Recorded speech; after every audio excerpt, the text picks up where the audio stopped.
Selamat pagi teman-teman. Dalam video kali ini saya akan sharing mengenai 10 indikator kinerja utama atau IKU Kementerian ESDM ya, Kementerian Energi dan Sumber Daya Mineral. Jadi ini kementerian yang strategis ya teman-teman, salah satu kementerian strategis ya, karena Indonesia ini kaya akan sumber daya alam ya, batu bara, tembaga, gas, dan lain-lain. Juga kementerian ini menaungi listrik ya, jadi PLN itu di bawah arahan teman-teman dari ESDM. Jadi ini salah satu kementerian yang sangat powerful dan sangat strategis di negeri kita ya, selain Kementerian Keuangan. Nah ini saya mau ngasih 10 contoh IKU Kementerian ESDM yang bisa dipakai ya.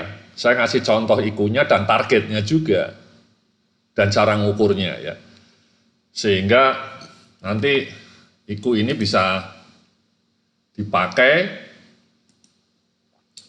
dan diadopsi oleh teman-teman Kementerian ESDM. Oke?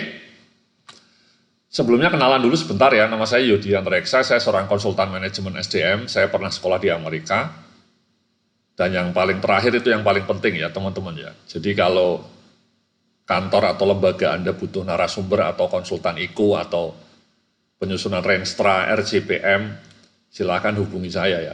Tidak usah segan-segan ya di email atau di WA saya. Oke?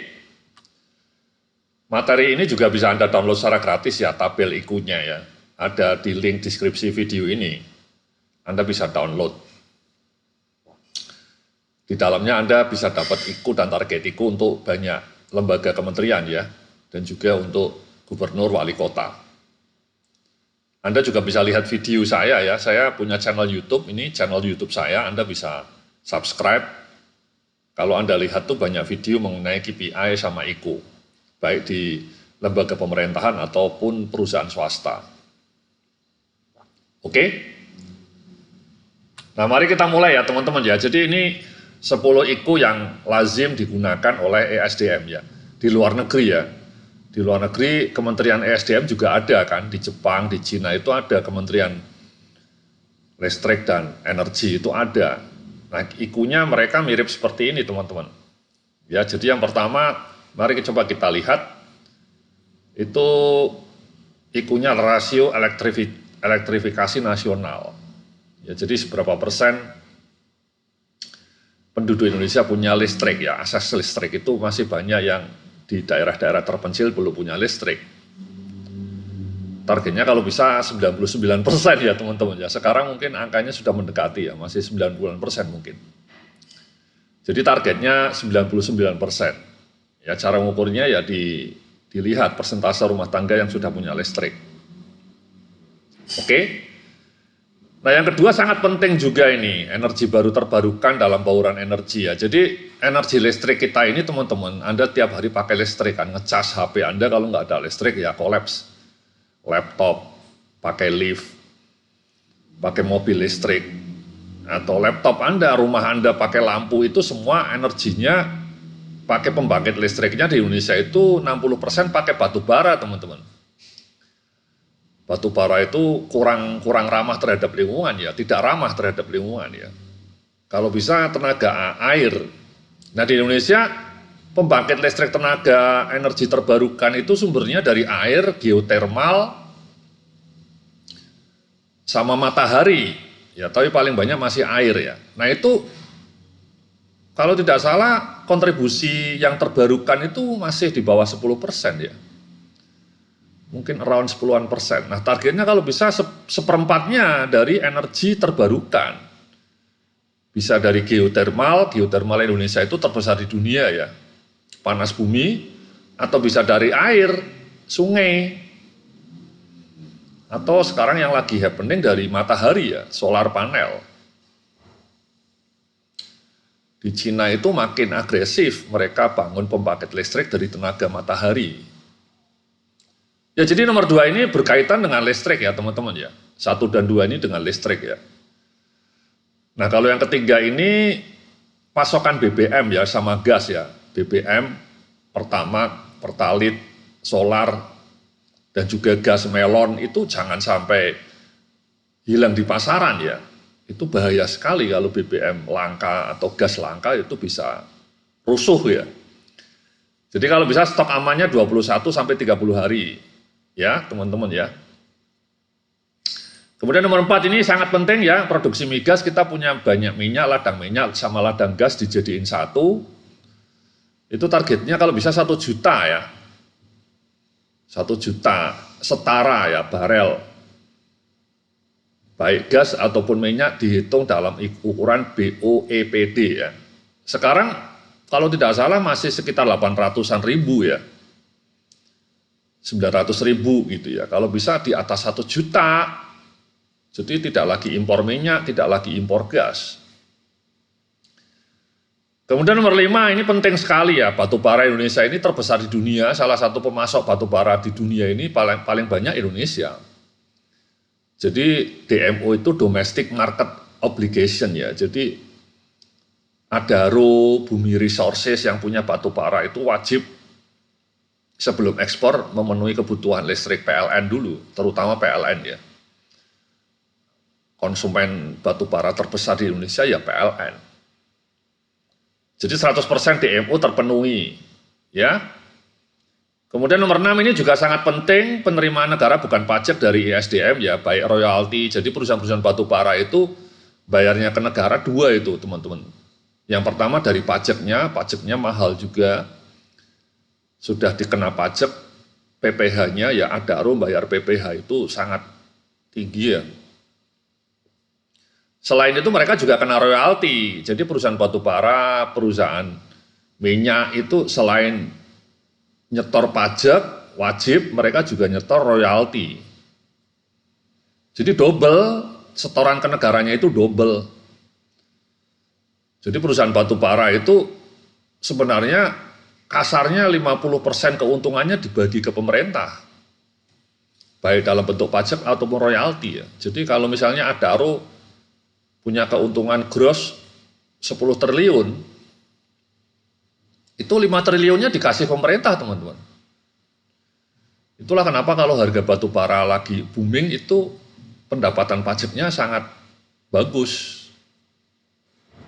Ya, sebaliknya kalau harga batu bara nyungsep, penerimaan pajaknya turun. Ini penting sekali nomor 6 ini teman-teman ya, sangat penting. Jadi penerimaan cuan dari batu bara, royalti batu bara, tembaga, emas, ya semua sumber daya mineral itu dikelola oleh perusahaan swasta, tapi sekali lagi tadi sumbangan ke negaranya mungkin sekitar 50-an%. Jadi negara dapat uang banyak juga. Nomor 7 sangat penting ini, sangat penting ya, hilirisasi mineral ya, smelter. Jadi contohnya dulu ekspor tembaga itu bahan mentahnya teman-teman ya, koper bahasa Inggrisnya ya, tembaga ya. Sekarang Indonesia punya smelter di Gresik, ya salah satu smelter terbesar di Asia. Jadi biji tembaga dari Freeport dikirim ke Gresik, diolah jadi setengah jadi, barang setengah jadi. Itu value added-nya sangat tinggi. Ibarat dulu kalau ekspor mentah dapatnya 1.000, kalau jadi barang setengah jadi, diekspor nilainya 10.000, ya 10 kali lipatnya value added-nya nambahnya. Jadi nomor 7 ini sangat penting teman-teman. Ya jadi proyek-proyek hilirisasi itu kalau bisa on time dan kemudian produknya bisa diekspor. Itu luar biasa dampaknya bagi ekonomi Indonesia kalau nomor 7 bisa tercapai. Kemudian nomor 8, ya ini kepatuhannya ya, patuh regulasi, tidak ada yang melakukan pelanggaran peraturan. Kemudian nomor 9 juga emisi gas rumah kaca ya, GRK itu gas rumah kaca ya. Kalau bisa, ya ini nomor 9 ini ada hubungannya dengan nomor 2. Kalau nomor 2-nya tercapai, emisi gas rumah kacanya juga akan menurun. Kalau PL pembangkit listrik batu baranya diganti minyak, diganti listrik, diganti air, diganti matahari, bisa turun nomor 9-nya. Kemudian nomor 10 ini kepuasan ya. Nomor 10 kepuasan terhadap kualitas BBM gitu ya, distribusi BBM, distribusi gas. Masyarakat happy dengan distribusi gas, distribusi BBM-nya nggak langka gitu ya. Jadi inilah teman-teman 10 IKU yang menurut saya sangat penting, sangat strategik ya, terutama nomor 2, nomor 3, ya nomor 4, nomor 5, nomor 6, nomor 7 itu fundamental itu. Ya, jadi kalau nomor 4, 5, 6, 7 itu, nomor 4, 6 sama 7 itu fundamental. Ya, sangat berdampak penting terhadap kemajuan ekonomi bangsa. Nomor 1 juga sangat penting, nomor 2 juga oke gitu ya, tapi yang paling mendesak itu nomor 7 sebenarnya. Oke, jadi inilah teman-teman ya, mudah-mudahan teman-teman yang kerja di Kementerian ESDM atau Dinas ESDM bisa melihat video ini dan menjadikan 10 IKU ini sebagai IKU resminya ESDM, kemudian diterbitkan di websitenya Kementerian ESDM ya. Jadi saya nggak pernah lihat tuh di websitenya ESDM itu berani mencantumkan 10 IKU ini. Kalau bisa 10 IKU ini ditampilkan dengan rapi kayak gini, ada targetnya rapi, kemudian tiap semester diumumkan pencapaiannya, ya, tiap semester saja, tidak usah tiap bulan. Sehingga masyarakat bisa menilai, itu kan transparansi kinerja penting. Yang teman-teman ya, jadi tolong ini diadopsi, ditampilkan di website Kementerian ESDM. Atau mungkin undang saya gitu ya, untuk sosialisasi IKU ini. Oke, mudah-mudahan Kementerian ESDM makin berjaya, makin top markotop, jos markojos. Oke, salam sukses, penuh kemuliaan.